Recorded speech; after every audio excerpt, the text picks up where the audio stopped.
to measure the business in a standard and normalized way is what you need to do first. And the bow tie is a great way to do that across the entire customer journey because it captures the whole system, not just the acquisition funnel, but all the way through kind of the second half of the bow tie, which is, onboarding, first impact, renewal, expansion. I want to see all of that. And then I want to carve it up into go-to-market motions, meaning I want to measure by averages, and I can actually codify that in bow tie metrics, which is amazing because now they're benchmarkable. I can compare enterprise to enterprise, mid-market to mid-market, and they're improvable because now when I make improvements, I can see where it hurts. I can make an improvement. I can measure it. I can isolate it. I can fix it. It's just like in a lean revenue factory. Think about the Toyota production system. Whenever something went wrong on the line, they had this thing called an andon cord. It's like a cord above every worker's station. They pull it, the line stops. Well, wait a second.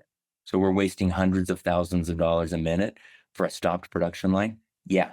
But if we can figure out why that's going wrong and we can go fix it upstream and then we start the line again, that's how you tune a system. If you just let inventory pile up or you let defects make it all the way through and we'll fix them later, you just kind of ignore it, that is not how you fix a system.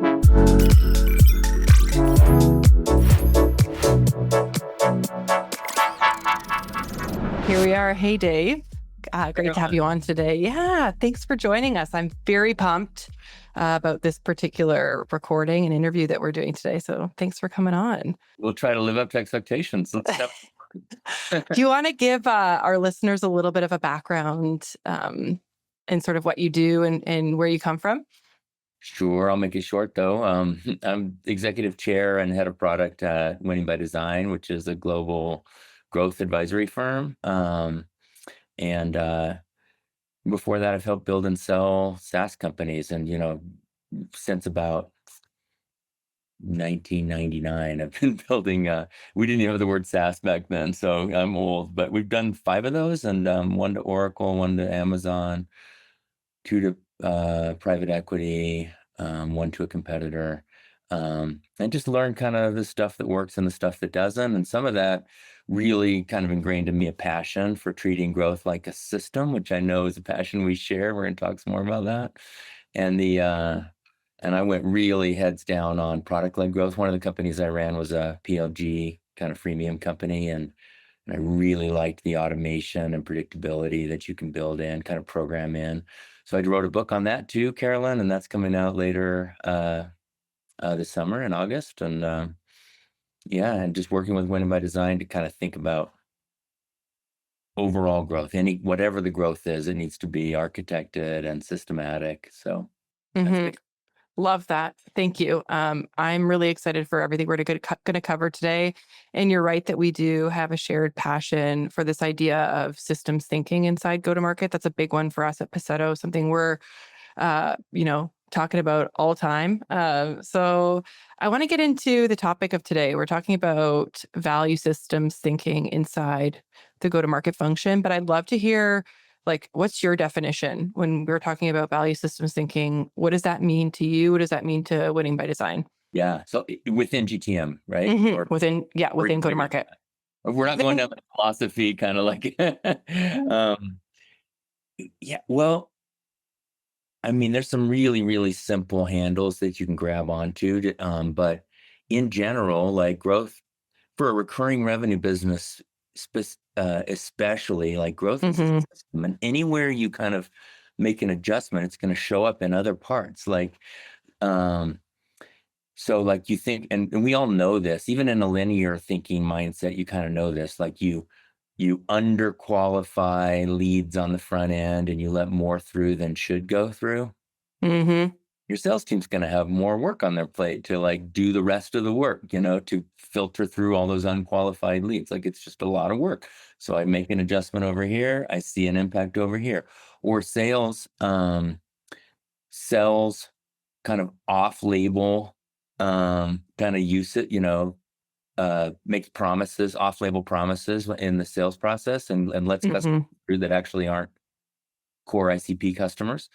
Okay, then my CS team's going to have a whole bunch of work. Then my CS team's going to have a whole bunch of work, like trying to onboard an off-label usage or trying to renew somebody or trying to keep up with promises that the sales team.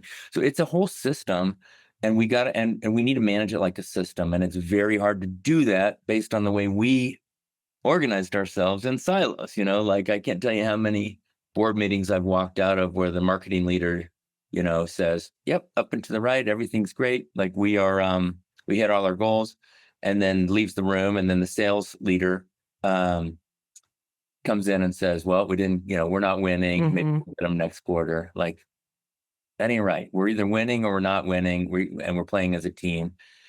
And it's really the company goals that we're after. It's growth that we're after. It's like, the valuation metrics don't reward us for having good wins in onboarding. Like valuation metrics reward us for overall revenue growth. So we actually have to treat it as. I love personally when companies can actually recognize that, where they can acknowledge, like, we have data, we can see what's happening, but like the economics aren't working and we need to know why. And like when we're looking at performance in silos, it's not telling us the story or isolating why. Like, why aren't the economics working? And I think once you really see things in like a unified system, you really get to the heart of why the economics aren't working and what's driving that. Why do you think it is so common for B2B SaaS to be organized this way, to be organized in silos and to still be functioning that way, even though like you, me, a lot of other leaders in go-to-market, like we know that doesn't work. We know it's a problem. So why is it still such an issue today? I'd love for you to respond to this. I'll give you an opinion, but I'd love for you to respond to it. So I live in, I built my career in Boston and then Silicon Valley and now Utah. And Utah is super well known for having really, really good SaaS go-to-market teams and specifically SaaS sales teams. I've gotten to know that culture really well. And I think that the era of building companies the way Utah has built companies is over. So I'm not trying to throw my kind of friends under the bus. I think we all did what we were incented to do. But basically, it's indicative of the question that you just asked. Like when money was free, when you could raise money, when charisma and fundraising were the main kind of characteristics of a successful entrepreneur, CEO, then she could just bring money in and then just throw money at growth. And then when you get in that mindset, like I'm going to get free money, I'm going to throw it at growth, and you start thinking that salespeople are units of growth. I'm just going to go buy salespeople, and you throw money at them, and you sort of incent them by giving them, a competitive base pay, but then also a really highly leveraged kind of commission pay, and then that ladders all the way up the sales structure. And when we sold a company to Oracle, I stayed at Oracle for like 5 years. Oracle has a very sales-driven culture. When you're throwing money and commissions and incentives at humans who, and you give them a job, they're super creative. They're going to go solve that problem any way they can. And some of those ways are more healthy for the company and other ways are not more healthy for the company. And it's going to end up showing up in my overall growth. But basically what I think we did is we turned humans into coin-operated kind of operators inside of these silos. And so we incent marketing on leads, we incent sales on closed business. Sales says dumb things like never confuse sales with implementation. They're like, nope, it's sold. Like I'm going to hand it to you. Then we incent, customer success teams on renewals and then maybe expansion. And so everyone's got their individual metric. And the only place those all come together is with the CFO and the CEO. And at that point, like messing with the mojo of the individual revenue leaders is really tough because they've set up a whole system that's all coin operated.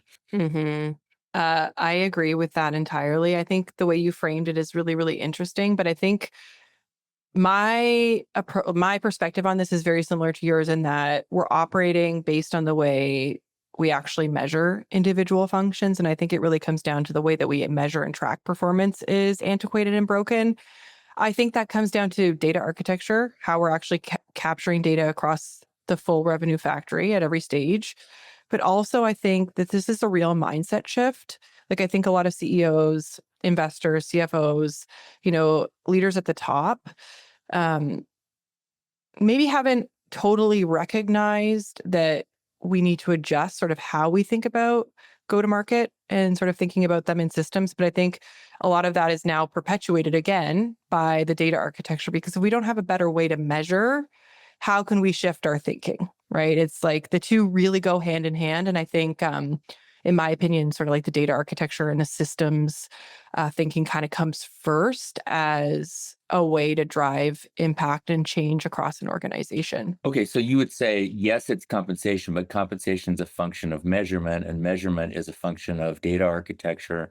Correct. And we just don't have everything we need to see the dashboard clearly. That's my perspective from sort of my vantage point and, what we see at Paceto. I think a lot of the questions that we get when, we propose sort of like introducing new ways of thinking or new ways of tracking go-to-market performance, it's always like, well, our commissions are structured around this. And so I think there's more sort of like change management that comes with approaching go-to-market this way. And I know we have a question later in the conversation that touches on commissions and sort of like what to do differently. But, you know, you see a lot of times that like go-to-market leaders say they're customer-centric or they're cross-functionally aligned, but they still run their teams in silos, right? So we're now talking about what systems thinking is, or designing a system across go to market, but what does it actually look like to build that around customer value instead of departmental KPIs? What does that mean to you? It's hard, to your point. Like, I can't tell you how many times we'll get engaged in a situation. We'll hear exactly what you just said, but our commission plans are built around. But Mm-hmm. that's how our quotas are built. That's how our territories are built. And I get it. Like, there's lots of kind of sedimentary layers that have built up to get us to where we are now. And I Mm-hmm. honestly think a lot of it is a function of the funding environment, Carolyn. Like, when the next investor would give me a higher valuation for growth, no matter what it cost, I had no incentive to kind of do fundamental systems thinking and, like data architecture thinking for measurement. All I needed to do is just get more into the funnel, close more, just keep it moving, Mm-hmm. growth going up. And the unit costs were not an issue. And the compounding was not necessarily an issue, because I could always go raise money and we could always throw more money at it. So I think there's there's complicity across the board here for how we got here. But now the question is, well, we're not there anymore. We're not in a zero interest rate environment anymore. Like, we got to go fix these systems that were built on shaky foundations. So what does good look like? I'll tell you that there aren't too many people who've done it correctly, but we were talking about product-led growth at the top of the call. Mm-hmm. That is a system that you can learn a lot from, because when the product sells itself, installs itself, renews itself, expands itself, there are no commissions involved. Like, the only thing that you're architecting for is the customer experience, because there's not even any humans around to help the customer get through that experience. So you actually have to build all of this with real empathy in mind and real kind of understanding of how does the customer achieve impact on her own. And that's a customer-centric mindset by design, programmed right into the machine. And now you think about, all right, well, does it have to be PLG to be empathetic? Does it have to be PLG to be not commission driven? Not necessarily. So like companies like Atlassian, who's, everybody's favorite PLG company, they have a giant, they call them customer advocates, but they have a giant sales team. They're Mm-hmm. just not commission driven. Like, they get paid a super high, competitive OTE, but almost all of it is salary. And then they get customer centric or overall company centric kind of objectives, on which they're paid a modest bonus. So now they're working for the company, they're working for the shareholder, they're not just working for their own personal enrichment. Now they're not going to undermine they're not going to say, well, I sold it, now it's customer success's problem, or, you know, um, I renewed it by doing a huge discount, and now, at least I got my check. Like, I'm not sure what the company's going to do. that behavior gets eliminated when you remove kind of the self-interest out of the equation. But you can't just that's not the whole thing. You also have to program empathy into the equation, empathy for the customer. Like we want the customer to achieve impact. Revenue is a function of impact. Recurring revenue is a function of recurring impact. And so we gotta architect that in and make that the center of our business, not our own personal paychecks. I love that. I actually saw a post on LinkedIn, maybe last week or something like that.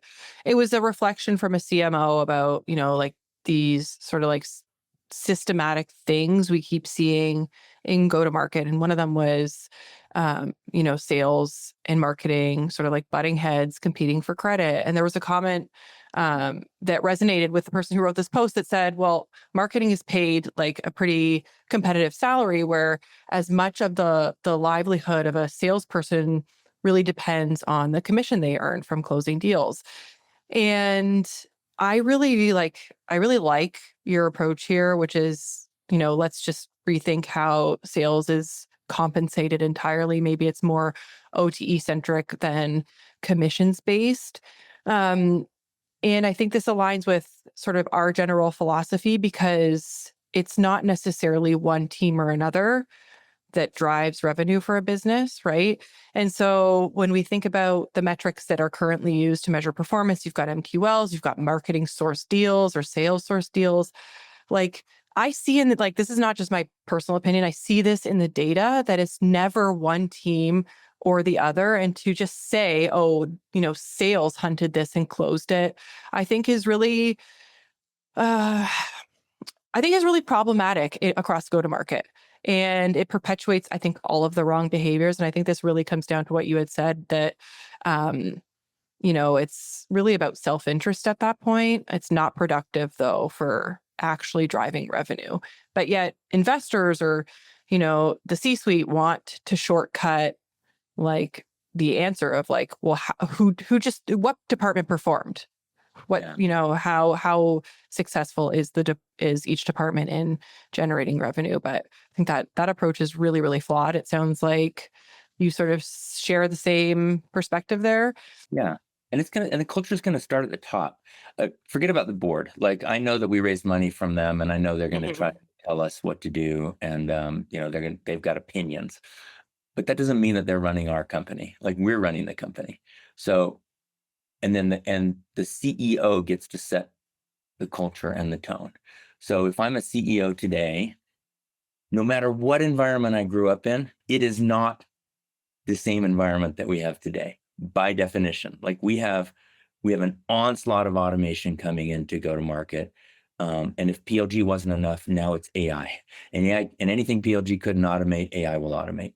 So forget about human powered renewals, forget about human powered, expansion, forget about human powered qualification, forget about human powered kind of contracting.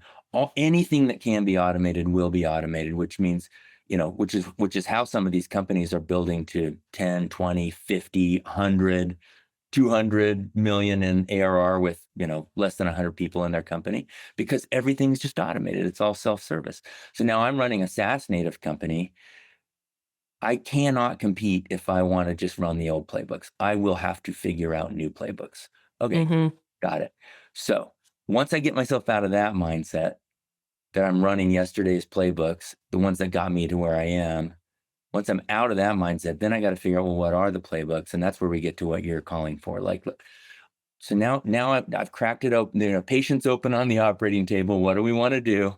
Like, let's actually fix the problems. Like, let's automate what we can. Let's build systems thinking in. Let's take self-interest out if it's not, if it's turning our people into sub-optimizers, for their own interest, but it's not their fault. That's how we ask them, please be as aggressive as you can to hit these targets. And they just did it. They did exactly what we asked them to. But if that's hurting us systematically, now's the time to fix it. Hmm. Where's the first, in your opinion, what you do with customers at Winning by Design? Like, what's the first sort of thing to focus in on? Like, I think PLG, like you had said, obviously it's an area you're really passionate about. But we see all the time how Right. PLG is just PLG is just done suboptimally, right? Like I think it takes a lot to really master PLG and do it right. So that's what sort of one way of coming at this. Like, where would you recommend companies start? Well, not surprisingly, since we see the world the same way, and we work together and we're partners. The companies are partners. Like I definitely think that being able to like to measure the business in a standard and normalized way is what you need to do first. And, the bow tie is a great way to do that across the entire customer journey because it captures the whole system, not just the acquisition funnel, but all the way through kind of the second half of the bow tie, which is, onboarding, first impact, renewal, expansion. I want to see all of that. And then I want to carve it up. You mentioned a revenue factory. I want to carve it up into go-to-market motions, meaning I don't want to measure by averages. Hey, what's your NRR? Oh, our NRR is 101%. Okay, well, what is it in SMB? Well, it's probably lower than that. That's not good enough. Like, I actually need to know, how is my SMB motion running? How is my mid-market motion running? How is my enterprise motion running? And I can actually codify that in bowtie metrics, which is amazing because now they're benchmarkable. I can compare enterprise to enterprise, mid-market to mid-market, SMB to SMB, and they're improvable because now when I make improvements, I can see where it hurts. I can make an improvement. I can measure it. I can isolate it. I can fix it. It's just like in a lean revenue factory. Think about the Toyota production system. Whenever something went wrong on the line, they had this thing called an andon cord. It's like a cord above every worker's station. They pull it, the line stops. Well, wait a second. So we're wasting hundreds of thousands of dollars a minute for a stopped production line? Yeah. But if we can figure out why that's going wrong and we can go fix it upstream and then we start the line again, that's how you tune a system. If you just let inventory pile up or you let defects make it all the way through and we'll fix them later, you just kind of ignore it. That is not how you fix a system. So we got to be able to see it, and then we got to be able to isolate things, and we got to be able to fix them.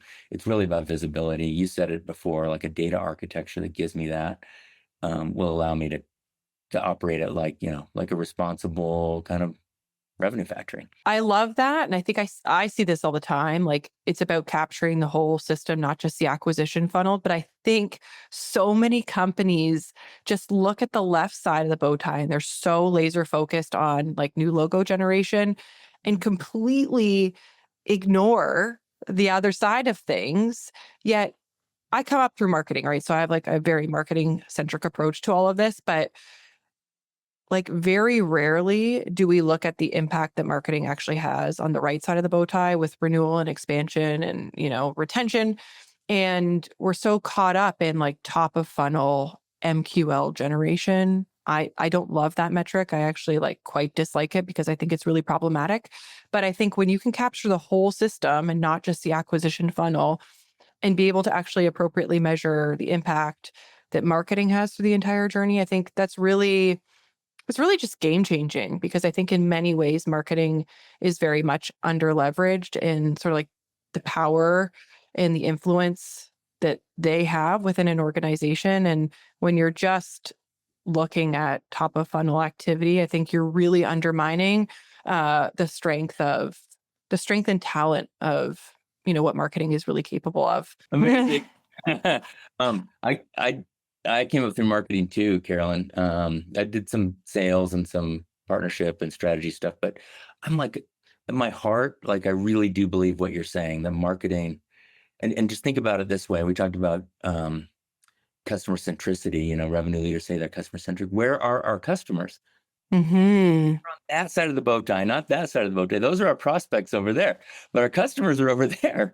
Like, so if we want to be customer centric, we actually have to get close to them, and we got to understand how they're experiencing the product or the service, and we got to understand how where impact is coming from. And in my point of view, I 100% agree with you that we're ignoring that. That not only is it not only when we take care of our customers do they expand, renew, and expand, but they also evangelize. So Yes. you grab a customer, you help her tell her own story, internally at her company, maybe externally to her peers, maybe eventually like on a stage or on a webinar like this, or with us in our marketing materials. She's loyal for life, right? We helped her Mm, succeed, we helped her tell her story. And then not only is she loyal for life, she uses her voice to bring other people in. And trust networks are peer to peer. They are not vendor to customer anymore. They used to be, but they're peer to peer. So we take care of our customers. They pull other customers in. Now we've got another source of new customers coming into the front of this funnel, and it's all based on actual kind of impact delivery and taking care of mhm, our customers. But if we don't even let our marketing team focus over there, or for whatever reason, because of MQLs or whatever, they just feel like I just got to bring in brand new cold leads. That's my job. I really wish I could take care of our customers, but nope, mhm. bringing in cold leads, suboptimal. Yeah, I really agree with that. And like one thing that I really see in, the companies that we analyze is retention is a problem. And I think the C-suite is often like sort of like undermining the magnitude of that problem, right? Like NRR, GRR might be, in the 80s or low 90s. And yet we're just like, oh, let's just hire more BDRs. Like, let's spend more in marketing. And when you do the math and you actually do some scenario modeling, if What? yeah, Math? I thought we were talking about marketing. And you're but if throwing math stuff in here? uh but if like your growth is declining, right? And they want to figure out why, like our growth is going down, our CAC is going up, like it's a shit storm. Let's figure out what's happening.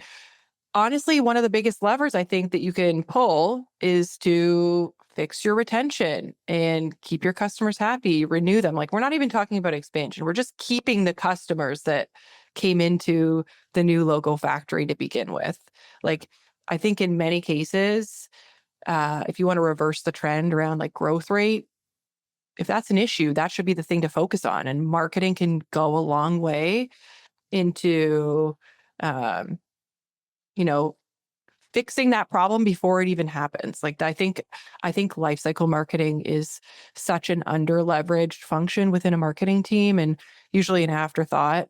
Um, yeah. And you brought up BDRs too. There's a lot of BDR teams um, who are not delivering the way that was written down in the spreadsheet, in the 2025 financial plan. Like, so we're paying salaries and we're not getting we're not getting the production that we thought we'd get on new logos.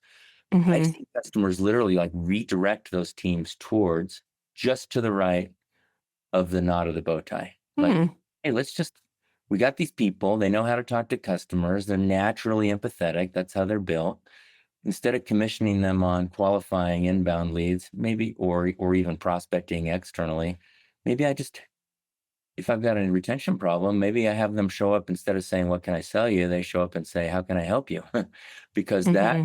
customer who gets over that initial hump to first impact and got some kind of empathetic help along the way, that customer is going to retain and expand.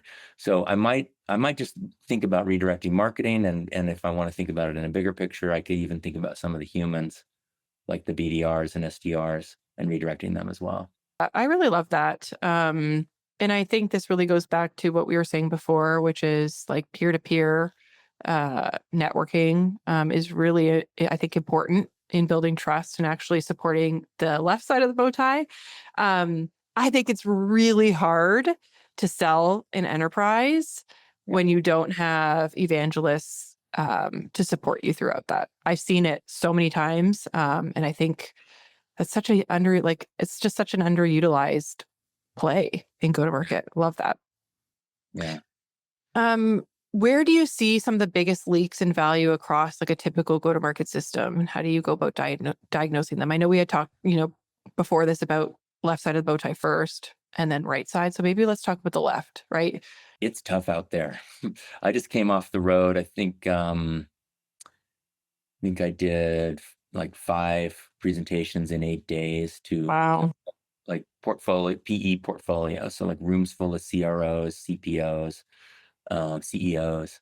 Um, and it is tough out there. Like it is harder, our growth for public SaaS companies, growth has basically halved, and the cost per additional ARR dollar, kind of net of all the ups and downs, has basically gone up by almost doubled, like 1.65%. We're paying like $2.64 for every $1 of net new ARR. So it is tough, like it is tough out there.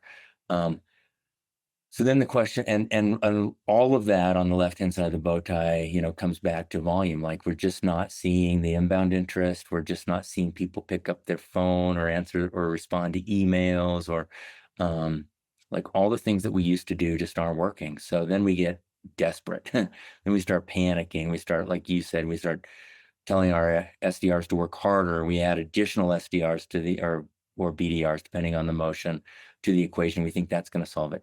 That is not going to solve it. It's not going to solve it. It's a industry condition. The industry is running on trust and peer networks, not on anything that we do. So what we really need to do on the left-hand side is pave.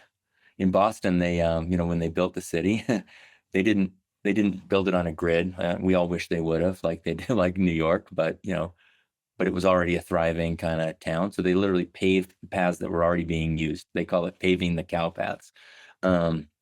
We got to figure out what are the trust networks that are already there. What are the peer-to-peer, and we got to pave them. We got to make it easier for customers to achieve impact and then share that impact and show up in the same places as prospects. So traditional marketing, traditional sales, it's a facilitation of what's going to be naturally happening, not a redirection. We've got to admit we've lost control. So on the left-hand side, we're going to solve the problem in a different way. On the right-hand side, we got to center impact. Like, it is not true that the best measurement of onboarding is, implementation complete or customer is live, like nobody wants live software.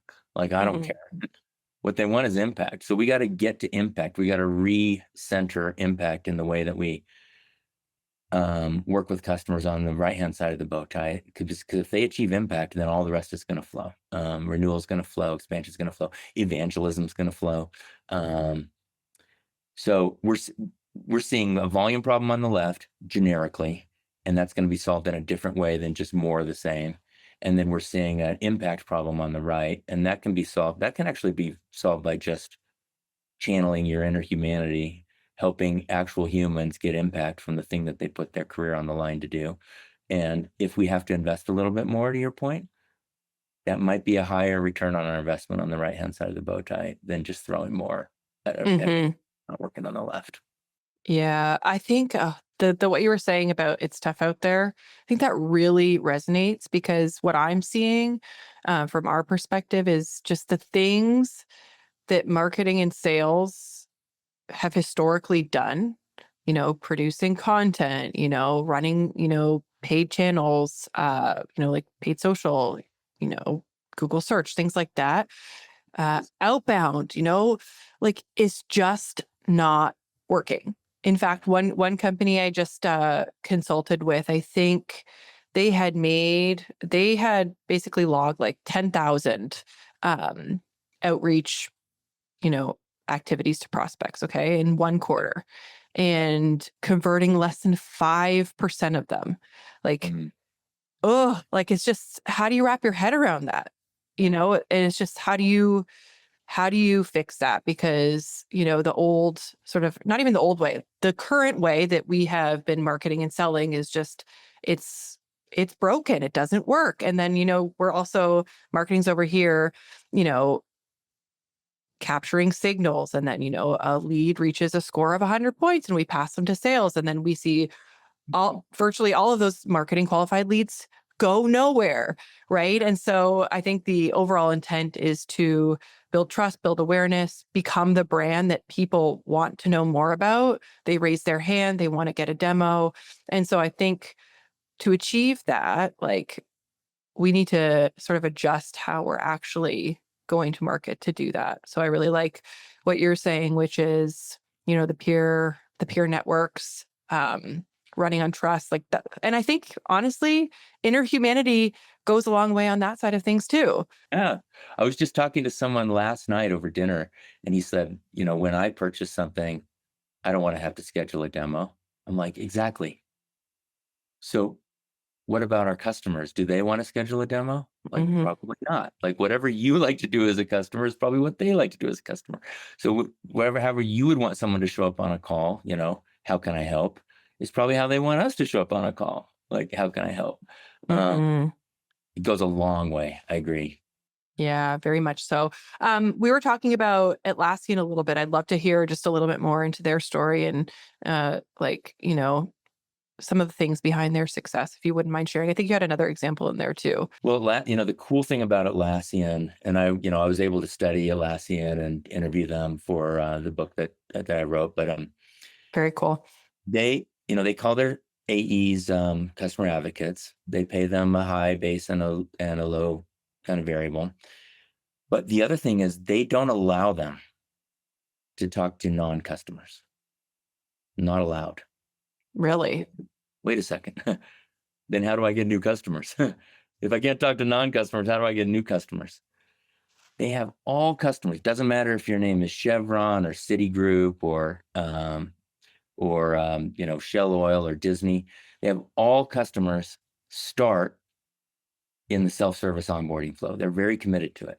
And Hmm. they get up to 10,000, and they believe in it so much that they want you to get up to $10,000 of usage, kind of, footprint. And then they want to engage, and they want to engage not with, what can I tell you about how great it's going to be to use our software? It's how can I help you expand the impact that you're already achieving? So that's how Atlassian does it. It really centers this notion of kind of customer centricity and empathy in those customer advocates' minds, and they're not distracted by commissions. All they're trying to do is help you expand the impact that you've already achieved. Um, Canva is the same way. Canva is not only have I studied Canva, we also work with Canva as a client, and their chief customer officer really truly believes, and I love this, that it should be up to the customer how she wants to engage. So if the customer wants help from a human, great. We'll show up and we'll help you. If the customer would love help from an AI, then great. We'd like an AI to help. So maybe it's 11:30 at night, or maybe I don't want to schedule a 30-minute call, or maybe I don't want to talk to a commission-driven human. I just want to get some answers, and I'm happy to do it with a bot. Great. We'll make that an option. If the customer just wants to get hands on the product and just start going, we'll make that an option. And it's not implemented perfectly yet at Canva, but if I know Rob, he's going to make sure that they're ahead of the entire industry. He wants the customer to be able to switch lanes at her option, and they want to just facilitate that journey in a way that's customer friendly. Of course, they have salespeople. Of course, you have to scale Canva within a large organization. Of course, you're going to need help with stakeholder management once you want to do that. But and that's why they're there. They're going to help me scale it. But those are two great examples of just putting the customer at the center and taking the commission mindset out of the center of a go-to-market operation. I think that's a big shift for a lot of companies. Yeah. Yeah. Um, so commission, I think, is sort of like a byproduct to think of, how we're measuring performance. Yeah. But let's talk about like I feel like one of the hardest things is to sort of like break this obsession with really like where the deal came from or who gets the credit. At least that's what I see a lot. And so we're talking about shifting a team's mindset from like ownership to outcomes. I think eliminating commissions is potentially one way to do that. What are other ways to sort of break free of these limiting KPIs that we clearly know don't work? Like I hear that all the time. If I'm not, you know, measuring a team based on that, what do I measure them on? And I think like I'd love to get into a little bit about like overall business metrics. You know what I mean? Like NRR, for example, great one. Right. What's your point of view on that? How nerdy do you want to get? Oh, I'm ready to nerd out. um, so another thing that really hurts us, Carolyn, so it's the siloed metrics hurt us, but the point in time metrics hurt us too. Yeah. What you really want to do is measure cohorts. And that is, to your point, like if it was hard for me to measure my kind of system-wide metrics, it's even harder to measure cohorts. So think about, and this, I'm not saying this to you, I'm saying this to anyone who's listening who's like, I know what a cohort is, but asking for a friend, what's a cohort? Um, uh, um, think about a time-based, there are many different cohorts, but think about a time-based cohort. So now I have um, a brand new cohort that consists of people who engaged with me for the very first time, either engaged with marketing materials, identified themselves for a very first time. And there's 1,000 people in that cohort who all engaged with me for the first time in January of 2025. What I really want to figure out is, of those 1,000 people, what happened over the course of their lifespan. So I'm going to measure that cohort for 6 months, 9 months, 12 months. Of those 1,000 people, I'm just going to keep the math easy, even though we would all love this to be true. It's probably not. It's not true. 100 people became customers. Okay, great. Of 1,000 people, 100 companies became customers. Okay, great. That's at the center of the bow tie. Out of those 100, 80 actually got achieved first impact. Okay, not so good. And then of those 80, 90% of them renewed. Okay, that's okay. It's got a 9 handle at least. And then we got a 10% expansion again, which got us back up to the 80. Okay, well, most of my leakage in that cohort is around onboarding. Okay, so now let me focus on onboarding. Now I make some improvements to the process. I figure out onboarding. Maybe I invest in people. Maybe I invest in automation. Maybe I invest in AI. And then I measure my next cohort. And this is 1,000 people who engage with me for the first time in June of 2025. Is their experience any different?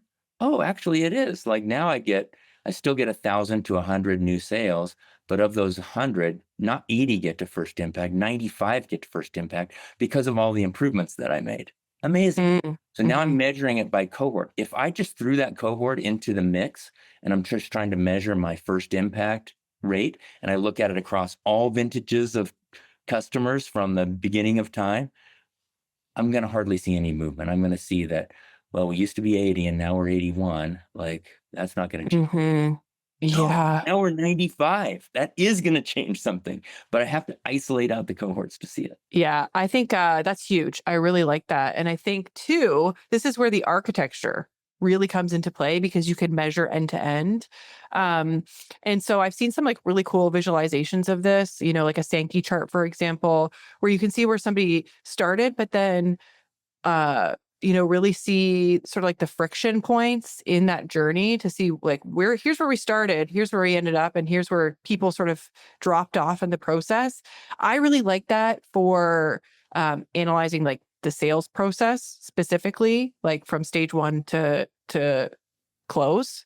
Yeah. Because a lot of times I think we're talking about cost of growth or go-to-market efficiency. And, you said, like the industry average right now is double. Yeah. One customer that we're working with is paying over $6, close to $7 for every $1 in new logo revenue, which is just like we really want to fix that, right? And so All you got to do is renew them at 90% for 20 years and you're going to be free. Yeah, but they don't have a lot of visibility into like the sales cycle. Like that's where they're losing, right? Where their efficiency there is just not good. And so when you sort of can look end to end across everything, I think there's just so much insight that can be surfaced there. And not necessarily just the left side of the bow tie, but across everything. I love that. And if you isolate out those cohorts and you figure out what's working and what's not, one way to cut it is by time. Got it. Okay. So I've actually made some improvements. I can actually see them in that cohort. And now I'm going to propagate those improvements ongoing. So everything from that point forward is going to, in this example, is going to be 95% first impact achievement. Amazing. You can also cohort in different ways. Like in your example, they're paying $6 for every $1 of new logo ARR. Okay.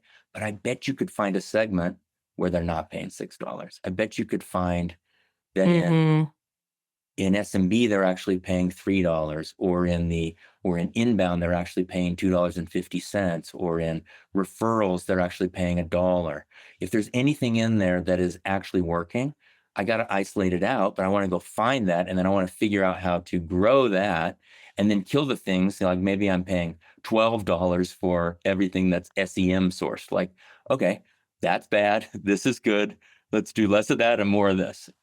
Yes. I just like I'm nerding out over this because I love when you're able to actually have data and then segment it like in different ways or cohort it.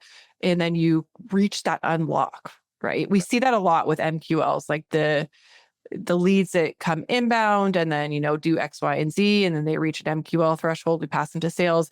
If we cohort those by basically where they came from, you can see that that's probably driving up that cost because they convert like just at such a low rate. But unless you have the data to look at that, how do you measure it? You don't.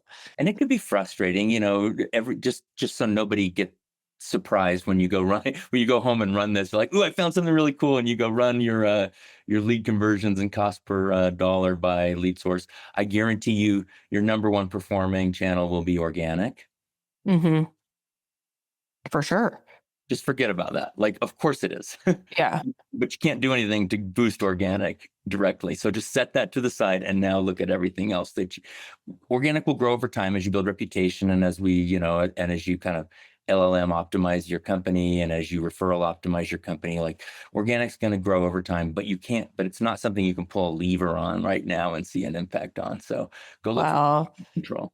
yeah, that's I think where companies have, well, a lot of companies don't have the luxury of time, right? But building your brand and awareness and credibility organically is the best path, I think, to revenue, but that takes time.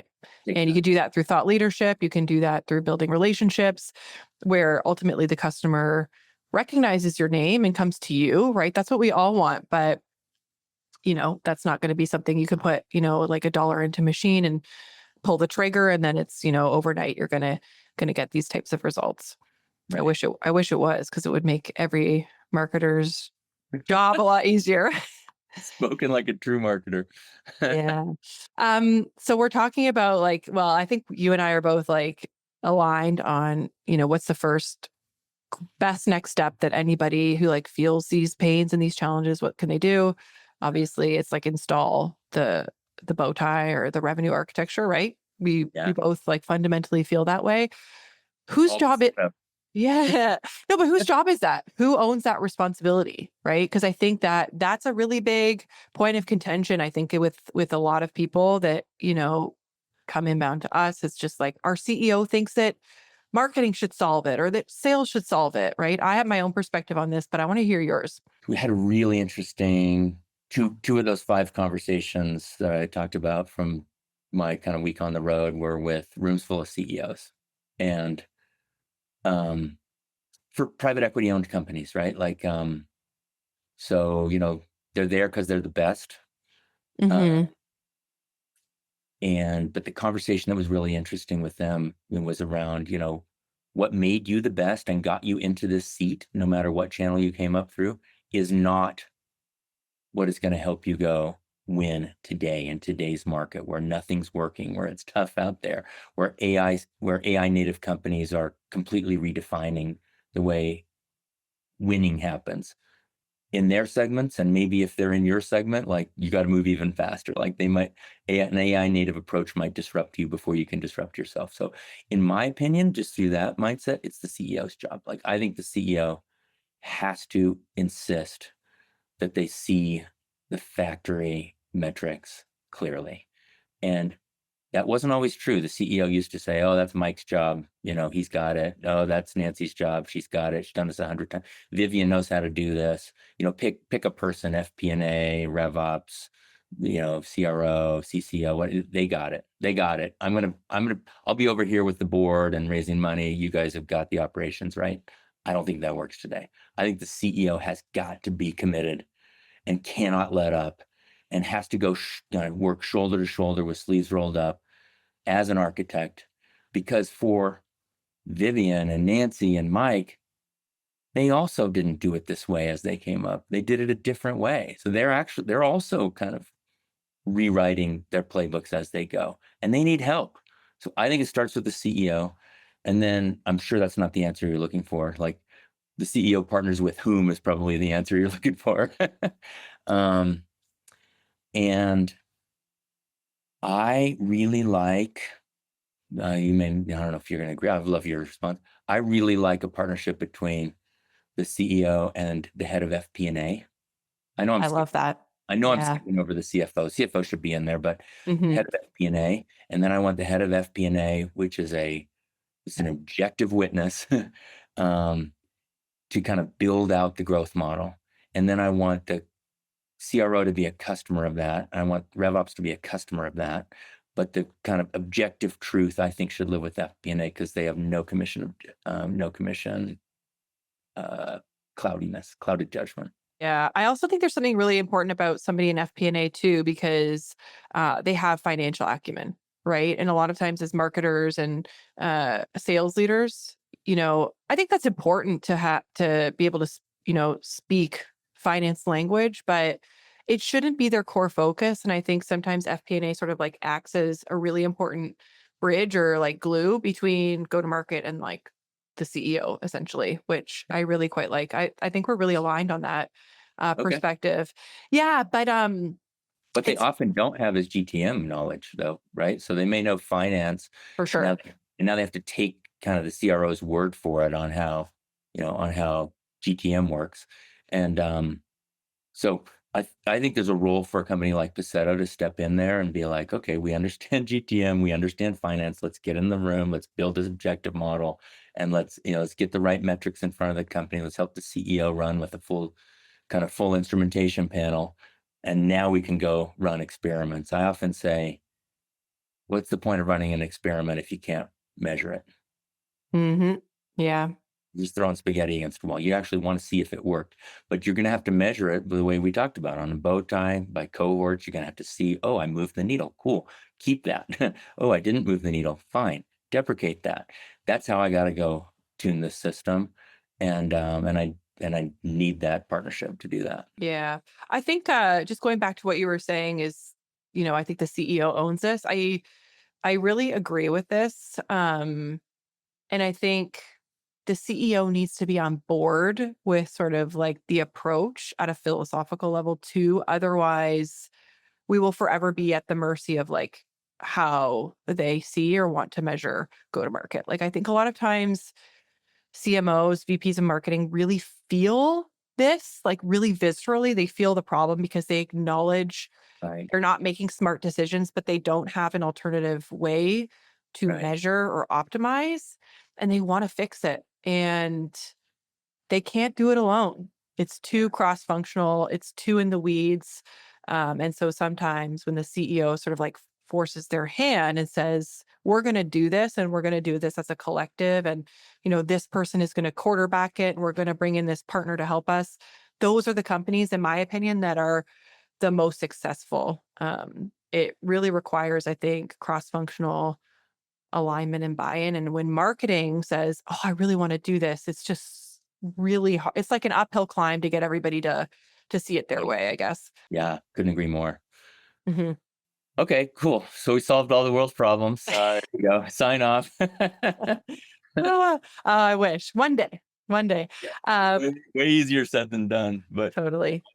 Well, listen, I love this conversation. I'm like, I had high expectations, but you've exceeded them. So I'm really happy about that and very grateful for your time. So thanks for coming on. We'll have to do it again soon. I would love to go down the path of PLG one day, in more detail. But if folks, you had mentioned you got a new book coming out in August. If folks yeah. want to learn more, where can they get more information? So it's available for pre-order anywhere now. It's called Freemium. It's from Stanford University Press. I think Freemium's easy to remember, so you can go Google it. But if you want to go to productledgtm.com, that's my Substack, and I've got all the links where you can order it from Amazon or Target or Barnes and Noble or Waterstones or wherever you live in the world. And it comes Cool. out August 25th. Oh, very nice. Well, congrats on that. That'll be exciting. I think a lot of people from this audience here will want to check that out. So I'll link that out in the show notes too. But thanks again. It was great to chat. Really appreciate your time. So good. Thank you, Carolyn. You made it. Cool.